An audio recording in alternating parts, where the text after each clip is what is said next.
Saudara-saudariku sekalian yang terkasih, banyak di antara kita suka nonton film kungfu atau tai chi atau apapun.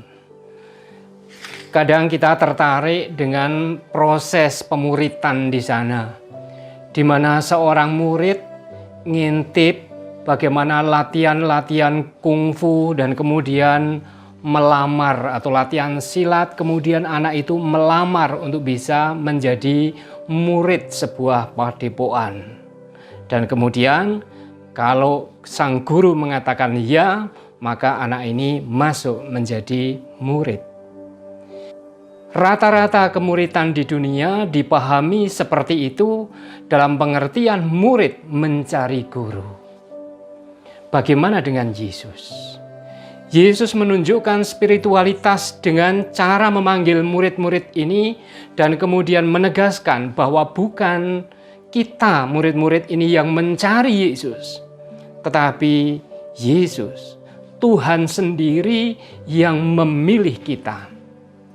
Bahkan secara radikal lagi, para nabi memberi kesaksian bahwa mereka dipanggil Tuhan bukan ketika mereka sudah besar, tetapi semenjak dari kandungan ibuku.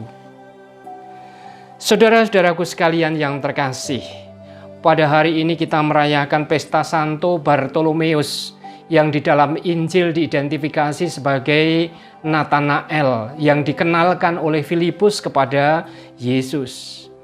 Filipus merasa belum yakin apakah ini yang harus diikuti, apakah sosok ini yang harus dijadikan guru. Tetapi ketika Yesus kemudian mengatakan bahwa aku sudah mengenal engkau, aku sudah melihatmu di bawah pohon ara. Kemudian Natanael dengan bulat hati menjadi murid Yesus atau menyanggupi menjadi murid Yesus. Ini mau mengatakan sesuatu yang kiranya berbalik. Bukan Natanael yang pertama-tama mencari Yesus, tetapi Yesus yang telah mengenal Natanael dan memanggilnya menjadi seorang rasul yang kemudian bernama Bartolomeus. Saudara-saudaraku sekalian yang terkasih, hal ini kiranya menguatkan kita, baik itu dalam penghayatan hidup sehari-hari, maupun di dalam menjalani panggilan-panggilan kita. Kita harus berani mengatakan bahwa bukan kita yang susah-susah mencari Tuhan, tetapi pertama-tama yang harus kita hidupi adalah keyakinan bahwa Tuhan memilih kita. Tuhan memilih Anda, Tuhan merencanakan dari semula untuk memakai Anda untuk karya keselamatannya. Banyak orang kadang menjadi bingung dengan dirinya. Aku ini dulu nggak seperti ini, aku nggak berencana untuk hidup seperti ini, untuk mengabdikan diri seperti ini. Tapi nggak tahu kok tiba-tiba aku bisa hidup di dalam pelayanan sosial. Kok bisa aku menjadi seorang dokter yang mengabdi sesama? Kok bisa aku menjadi politisi yang mengorbankan gajiku untuk orang lain? Mungkin orang bingung mencari latar belakangnya, kenapa ya? Kok aku bisa seperti ini? Jangan lupa, kalaupun kita merasa belum bisa, Tuhan yang bisa. Tuhan yang telah mengubah kita dan menyiapkan kita dari awal. Dan inilah yang kemudian juga bagus kalau kemudian di dalam menjalani panggilan maupun hidup sehari-hari, kita berani mengatakan, kehendak Allah. Orang bicara tentang primacy, tentang mengedepankan atau sesuatu yang tertinggi di antara yang lain. Bagaimanakah dengan kehendak Allah? Apakah di dalam hidup kita itu menjadi sesuatu yang kita lihat pertama-tama? Atau kita yang susah-susah memikirkan bagaimana saya membangun kehendak kuat dan kemudian nanti minta kekuatan Tuhan untuk menguatkan saya mencapai kehendak itu? Ya itu boleh, tetapi jangan salahkan kalau nanti kita merasa lelah, merasa capek karena kita merasa bahwa hidup ini harus kita kejar dengan prestasi tertentu. Dan hal itu tidak nyaman, pertama-tama secara manusiawi juga tidak nyaman. Tetapi jangan lupa bahwa secara spiritual kemudian kita juga relatif bisa dikatakan tidak membuahkan banyak hal. Banyak orang yang kemudian menjadi orang hebat, menjadi orang kudus, bukan karena pertama-tama mereka itu merasa bahwa aku mampu segala-galanya, tetapi justru karena dia mampu terbuka pada rencana Allah. Ini aku Tuhan, utuslah aku. Itulah kata Yesaya. Mengedepankan dirinya untuk mengatakan ini aku, tapi bukan persoalan aku yang bisa segala-galanya. Kamu yang tahu dan bisa segala-galanya, karena itu pakailah aku, utuslah aku. Itulah teladan Yesaya di dalam kehidupan kita. Yang hari ini kita juga bisa hayati di dalam peristiwa Natanael atau Bartolomeus ini. Ketika kemudian Yesus dengan jelas mengatakan, aku telah melihat engkau di bawah pohon ara.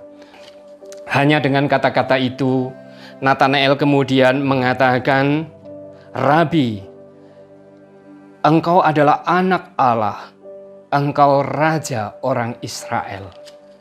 Ini nggak mungkin dikatakan kalau kemudian tidak ada sesuatu yang mendalam yang dirasakan oleh Natanael.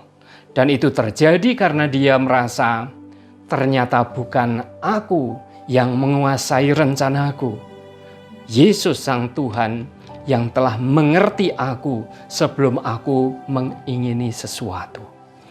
Saudara-saudaraku sekalian yang terkasih, berbicara tentang kehendak Allah, kadang mungkin kita merasa kurang nyaman karena kemudian seolah-olah kita tidak berprestasi di mata sesama karena kita hanya menjalankan rencana Allah. Tetapi saudara-saudaraku sekalian, bagi orang beriman justru inilah kesempatannya, inilah saat kelimpahannya. Ketika orang itu mampu berserah pada kehendak Allah, kemudian dia mampu memandang kemuliaan Allah.